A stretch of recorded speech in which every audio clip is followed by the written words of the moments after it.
দোষ গোপন রাখে। বলেছেন কিয়ামতের ময়দানে পৃথিবীর শুরু থেকে শেষ পর্যন্ত যত মানুষ থাকবে, তুমি দুনিয়াতে তোমার কোন মুসলমান ভাইয়ের একটা দোষ গোপন রেখেছো, কাউকে বললে না, বলো নাই, গোপন রাখার কারণে কিয়ামতের ময়দানে তোমার হাজারো লক্ষ দোষ আল্লাহ সব মানুষের সামনে গোপন করে দিবে।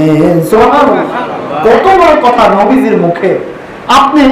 আপনার একজন মুসলমান ভাই একটা দোষ করেছে, আপনি এটা জানেন, আপনি এটা জানার পরে কাউকে বললেন না, সবার মধ্য থেকে আপনি গোপন করলেন। আপনি কতজনের মধ্য থেকে গোপন করলেন? হয়তো বা 100 মানুষ, 50 জন মানুষ, 10 জন মানুষ, 2000 মানুষ, এই তো। আপনি তো আর পৃথিবীতে হেঁটে হেঁটে সবার কাছে তো আপনি বদনাম করতে পারবেন না। আপনি আপনার ওই মুসলমান ভাইয়ের দোষটা গোপন রাখলেন আমলের নিয়তে। রাসূল বলেন কিয়ামতের ময়দানে ওই যে তুমি তোমার ভাইয়ের একটা দোষ গোপন রেখেছো, আল্লাহ তাআলা কিয়ামতের ময়দানে সব মানুষের সামনে তোমার সব দোষগুলো আল্লাহ গোপন রাখবেন। সুবহানাল্লাহ।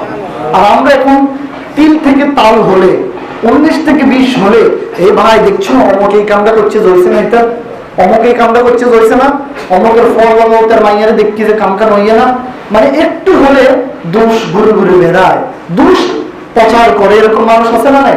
আছে। এরকম যদি আপনি আমি করে থাকি, রাসূল বলেছেন দুনিয়াতে যদি একে অপরের দোষ খুঁজে বেড়ায়, দোষ প্রচার করে, তাহলে কিয়ামতের ময়দানে সব মানুষের সামনে আল্লাহ তাআলা আপনার সব দোষগুলো তুলে ধরবেন। দেখুন, এই দুনিয়াতে আপনি যদি একটু স্যাক্রিফাইস করেন, পরকালে আল্লাহ তাআলা আপনার জন্য অনেক বড় স্যাক্রিফাইস করবেন। কিয়ামতের ময়দানে এই পৃথিবীর শুরু থেকে শেষ পর্যন্ত যতজন মানুষ এসেছে আসবে সবাইকে হাজির করবেন।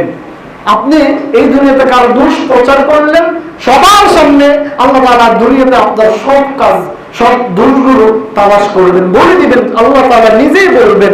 তো সেটা ভালো হবে না খারাপ হবে? খারাপ হবে।